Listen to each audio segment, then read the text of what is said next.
Hello everyone and welcome to another episode of Human Hearts, Silicon Minds. Today we're interviewing Daniel from Stanford University and we will learn more about AI and the educational system.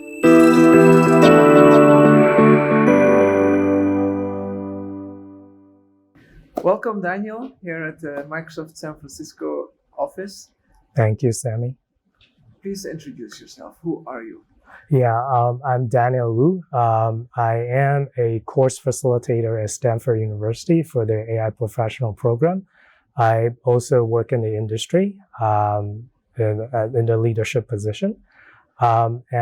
Stanford, I basically help facilitate the learning for participants at our AI professional program. And these are courses offered to working professionals to kind of blend into their busy work life and while they still learn about AI. So it's quite a interesting offering. And over the years, we have grown quite a bit because of large demand, not just in here, Silicon Valley, but also around the world. We actually have learners kind of literally coming from all corners of the world. So this is definitely, when we talk about AI, this is definitely a trend where more folks want to learn about it. What I've also observed is that it's not limited to just engineers want to get into AI, but we also see executives, other business function, folks in other business functions, even occupation. I even once had some learners who are physicians, doctors. They want to learn about AI because they think that's where the future is going. So there's no doubt in my mind that AI is gaining a lot of attention as well as people's desire of learning about this technology.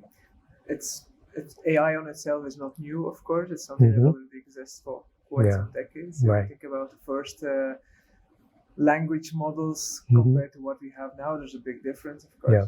But let's just warm up the conversation a little bit. How has AI impacted your personal life?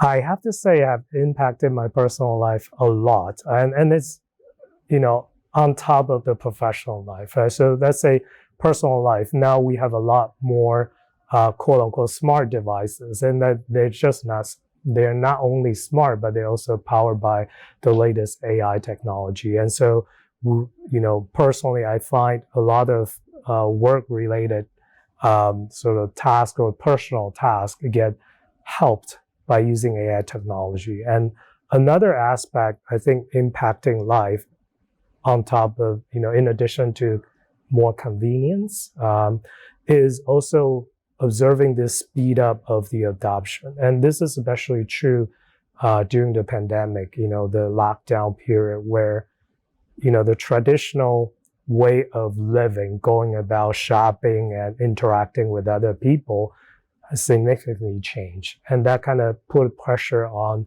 technology to adapt to that situation that we were forced to be in. And I saw a lot of speed up of adoption of AI that fundamentally changed how we go about living and doing work. One example I usually like to say is, an example of things like Instacart, DoorDash, like these kind of service. I typically, before the pandemic, I didn't even consider using them because I enjoy going to the store myself, going to the restaurant. But because of the pandemic and because the improvement they make to these apps and platforms to be smarter and more tailored to customer needs, it becomes almost a necessity for me. And so, for example, I would have daily shopping done through these kind of platform and ordering food out, etc. So I would say that's even after sort of the lockdown get lifted, we continue to see this advancement in technology and adoption. It did not slow down because once you tasted that convenience, you don't want to give it up. Even now you just have more options now, right? You can choose whether you have more time, you want to go interact and in the physical store or go out to eat, or you want to order out, right? So I think that's just a very small example, but it does provide a lot more options for everyone. And I see that trend to continue on as AI continue to develop. All right. Well, even here in San Francisco, we see the Waymo cars, Mm-hmm. the robot taxis, which are pretty awesome. Yeah. And it's just quite unique still for here the area. But Yes. the quality of the way they're driving is really it's high. Yes. Yes. So the first time for me it was seeing them. I was like, okay, this looks pretty cool. Yes. Yes. Now this is more on your personal life. Mm-hmm. How do you see AI within education? AI within education, I think we're just started, and there are a couple kind of speaking engagement I had last year is focused on education area, and one was particularly about for younger generation like the K to 12 schools, and that conversation was quite interesting, and most of it is more about how teachers should adapt their teaching methodology to adopt AI, as well as to help our kids prepare them for the future. And so that conversation is more about, how do we apply AI to personalized education, to offer different paths for different, students based on their needs. And I think that is a very exciting area. Because if you look at most education system that we have right now, it's sort of like a batch system. It treats everybody. If you're born around the same time, you go through the same curriculum, same learning experience, and we're processing as batch, right? We don't do, like very few cases, you're going to have more personalized education and curriculum designed for you. But for most part, we all go through those batches, and then we graduate around the same time, learn the same material at the same pace. And I mean, that's fine when we didn't have that capacity or bandwidth to offer more personalized experience for our kids or learners.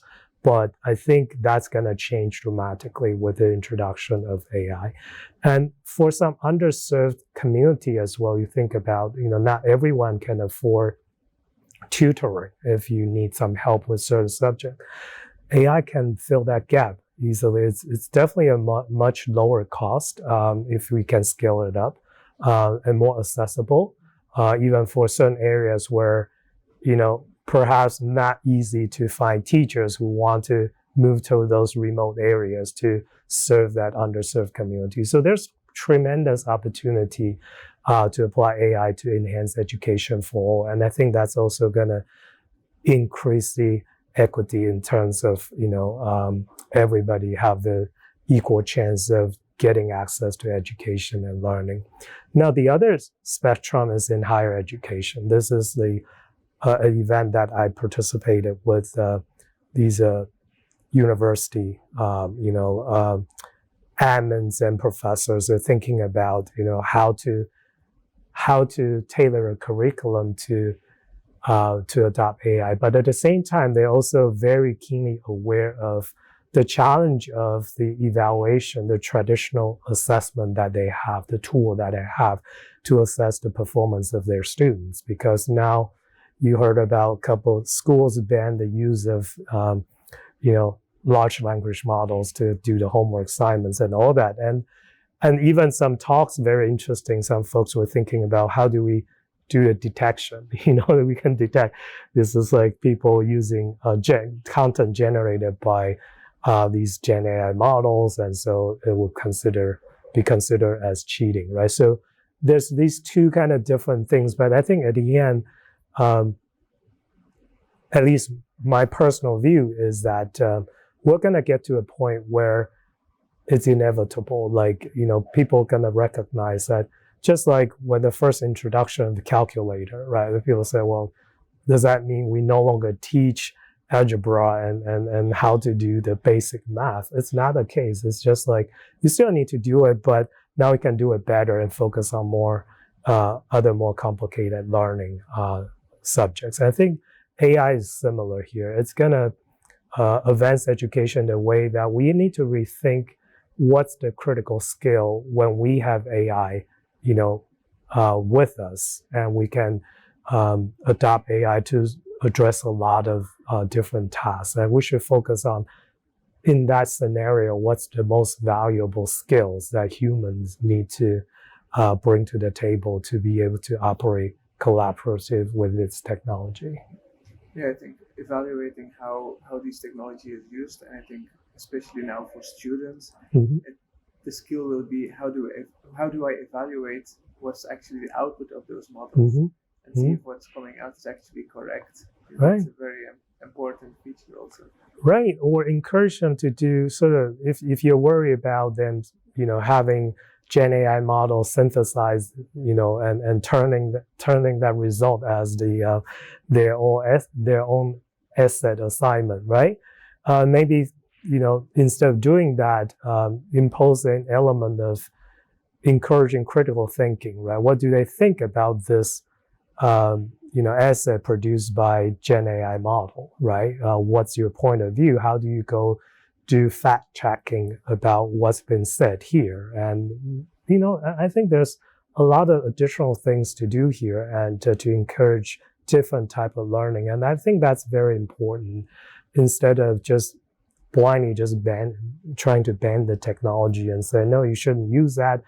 And this is, the only way you can do it, because that's, in my mind, that's doing disservice to the learners, because the world will not stop evolving and technology will continue to advance. And we need to prepare them for that future rather than trying to use the current, constraint and say, nope, you still have this mold that you have to fit into. It just doesn't make sense to me. We're growing into a future where these kind of technologies will be used more and more. So we also need to help them to make sure they can use it. Imagine we wouldn't teach our children anymore how to use a smartphone. Yes. I was like, what are they going to be doing then in the next couple of years? Yes. And help them see, hey, this is actually not perfect yet, and there's, what's the problem do you see in this, right? And so that actually, I think that's very helpful and help the technology to get more mature, and two, get these future generations to be able to master the technology and even be part of that advancement of technology. If they don't understand that, how do we expect them to continue to evolve this technology and improve it, right? So, well, you talk about advancements in technology. Of course, you're a course facilitator, so you work with quite some students also that probably also need to build certain things. Yes. Are there particular things that you've seen already? It's like, wow, that's quite nice. Yeah. What intrigued me the most is because we do see learners from literally all corners of the world and also across different industries. Like when we started the program back in 2019, we only had one course, and the majority of the learner population is here in Silicon Valley. And understandably, they all have engineer title. So that's not surprising. But we've grown quite a bit now. And today, if you look at the roster that we have, you literally have people from all over the world. And two, you have many different industry involved here. And, I would like to say, like, what surprised me, one time was I had, medical doctors who were actually enrolled in the machine learning course. I said, wow, that's amazing. It's like they're already thinking ahead how this technology will fundamentally enhance healthcare and make doctors more productive and do their job better, right? So I think some of the applications focus on those cross-industry, meaning application outside of technology industry. Those are the ones that kind of impress me the most because, technologists, we use AI to help us, like things like Copilot and all such. I mean, that's awesome. But, that's sort of like have that less surprise factor in there. With the applications in different domain, different industry, I actually think that's where we're going to see the most kind of breakthrough in a lot of things that wasn't possible before. And I think healthcare medicine is such a big area. And we all aware of a lot of new drug discovery. The breakthrough that AlphaFold brought to the table and kind of solve this, 50-year-old problem. These are just examples on how taking AI to different industry can fundamentally advance that industry quite a bit. And I see that as an exciting area to keep an eye on. So does Stanford University also have a medicine department? Yes, absolutely. How do they, in their courses that they're giving, are they also facilitating some AI for those future doctors? Yeah, absolutely. Stanford is a very forward-looking, institution, and definitely this cross-disciplinary practices everywhere. So you see this cross-pollination between different disciplines within the university, and medicine plus AI is definitely a big area. Okay, that's pretty cool. Yeah. Now, we see that these kind of technologies changing very fast. Mm-hmm. And if we need to believe Hollywood, we're screwed, right? But right. How do you personally feel about it? People talk about singularity, super intelligence. Right. What's your opinion? My opinion is, even if that does happen, is way down the road. And people will have different opinions about that. I actually saw a couple, social media, posting about, singularity is not as far as you think, and people are entitled to different opinions. But I think what I like to think about is, how do we define intelligence, right? And one example I like to give is Turing test, right? So back in those days, Turing test was the sort of gold standard in terms of like, if you pass that, then it's sort of like you have AGI. But actually we don't. Like, we already passed that test, on many different, grounds. And I don't think we can say AGI is here, right? And so it all depends on what we think intelligence is about. If it's sort of passing these benchmarking sets is the definition of reaching that standard, then I say yes, okay, it will be here. But clearly, we know that all these, as we see more and more these modern Gen AI models continue to break grounds and reach the new height of the performance, I think there's some fundamental challenges still not been solved, like things like understanding emotion or expressing emotion, consciousness.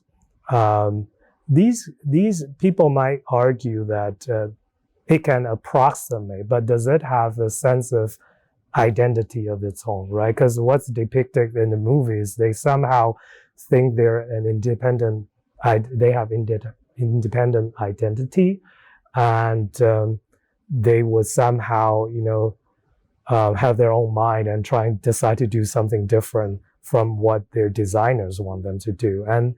And so I think it's a interesting area. And I think one thing that at least personally for me, I like to focus on is looking deeper into alignment problem, which is basically bringing the objective of the machine learning models or these AI models versus human values. Because I think this is a fundamental question we need to ask, and how we create that alignment will be influencing the behavior of the solution that we're creating. And back to your question, what I see is we'll continue to see advancement for sure. And these benchmarking problems or tasks that we kind of put together to evaluate these solutions is necessary to measure progress. It's all good. But I think in my mind, that singularity or AGI, I have higher standard for that.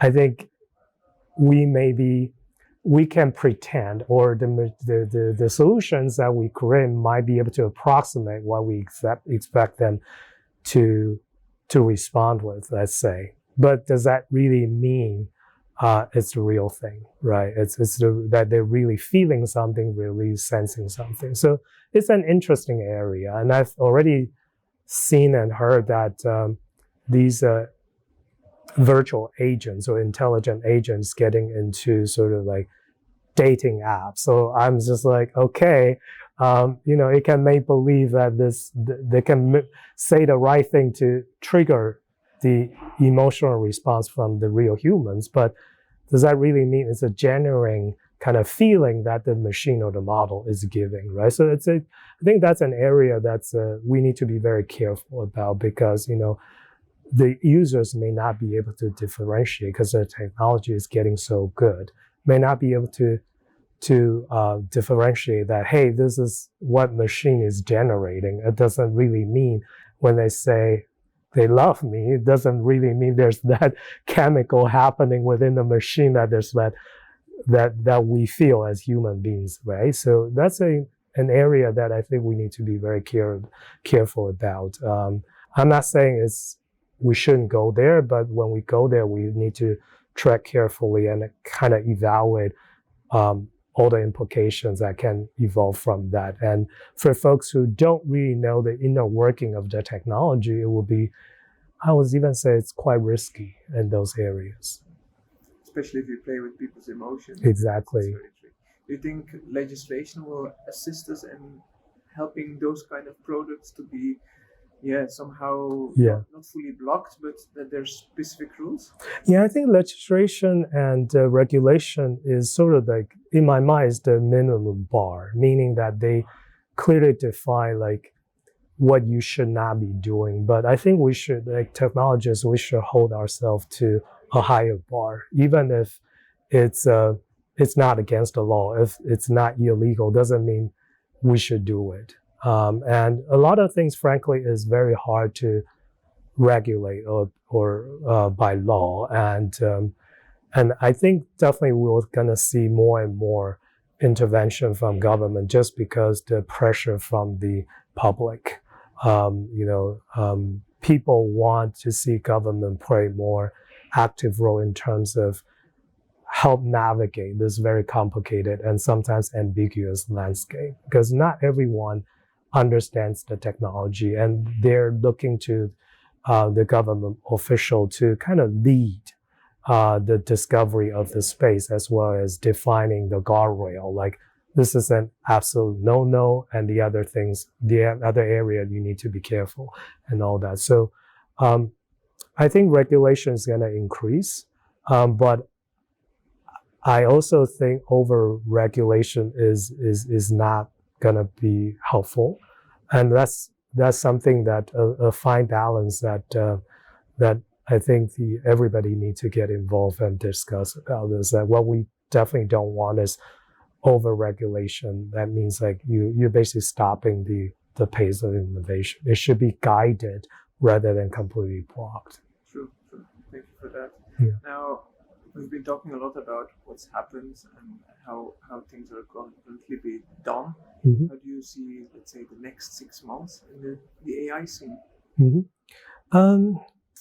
So I think the next 6 months, the progress will continue to speed up, and there's a couple of trends that's already starting, right? So one obvious one is going from simply large language model now to large multimodal models.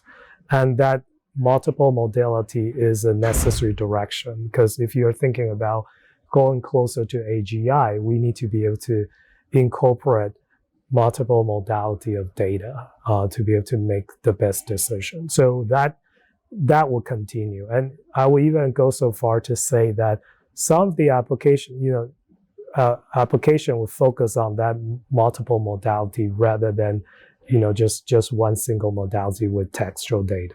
So that's one, I think we're going to see more maturity in that area as well.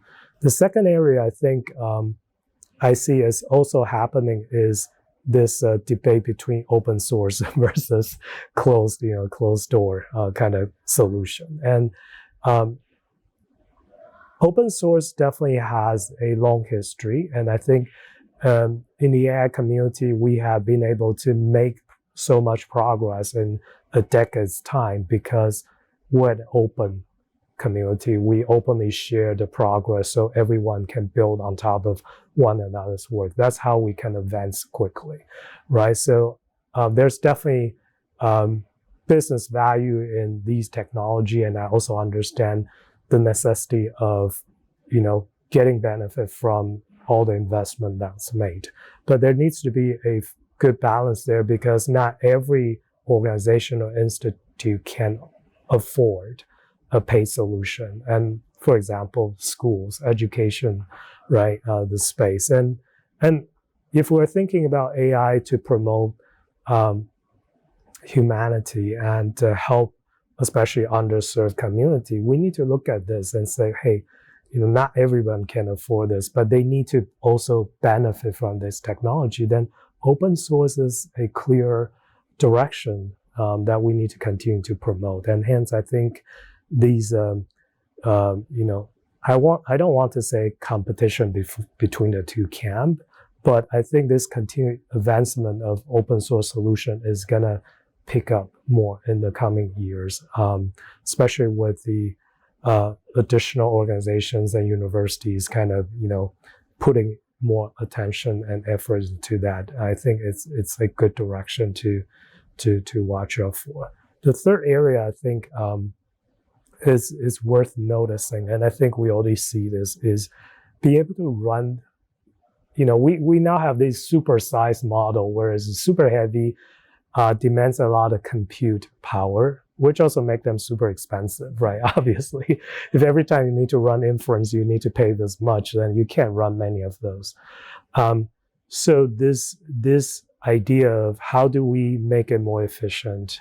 How do we make it even can run on the edge rather than just always in the cloud is definitely a necessary trend. And I start seeing different ideas being promoted all the way from hardware layer, where how do we make these hardware that's more tailored to these kind of workload and be able to deploy on edge devices and all that. I think that is a necessary trend. Again, if you look at the world, the accessibility to the internet, to the cloud, is not that ubiquitous yet, right? So you need to be able to think like, how do we still push the technology to those areas where you not necessarily have access to the cloud. Even if you want to pay for it, you don't have access to it. And so these kind of edge technology is super important. So those are the areas I think are going to make significant advancement in the coming year, among other things. And I think definitely more applications using AI across different industries, the ecosystem that's necessary to adopt the technology. As we already see a lot of startups in this space. And so all those are very exciting, but there's also the fundamental breakthrough of the technology and algorithm. I think we can see some of that as well this coming year. Okay. So we need to look into multimodal, open source versus closed, and let's say a small language model. Focused on particular tasks or particular knowledge. Yes. Now, what kind of advice would you be able to give to our audience to look into or to start an AI? Yeah, I think one is curiosity. Always curious about what the latest technology is and what it's about. I think it's very easy to get overwhelmed and get lost today about AI. Before, the cadence is that maybe once every few months you see a new paper that you read about, and okay, then you're good for a couple of months. Now it's like days, literally. So it's very hard to keep up. I think if you're a learner, my suggestion is still going back to the basic, lay that foundational knowledge about what AI is and how machine learning works, how deep learning works, what are the critical technology elements and components that's powering this technology. And just stay abreast with what's been published, what's been said, and go find out more. There's a lot of newsletters out there, kind of summarize this in a more digestible chunks, so that you can get that summary. But then I also encourage you to go back to the source, because after all, you don't want just to take the editorial notes. You want to actually form your own opinion based on your experience and expertise. So I would say pick a few to go dig up the paper. It's most likely available in the archive, so you can just go read about it and discuss, with your fellow folks that you closely work with or people share the same interest. All right. Thank you very much for that advice, Daniel. My Thank pleasure. you so much for making time for us and your busy schedule. Thank you. Looking forward to also learn more about what Stanford University is supporting the community or people with. So for sure, people should look on their website and see if they can subscribe for any course. Yes. Because it's globally that. Yes. Yeah. All right. Thank you very much, Daniel, and I hope to see more from you in the future. Thank you much, Sammy, for having me.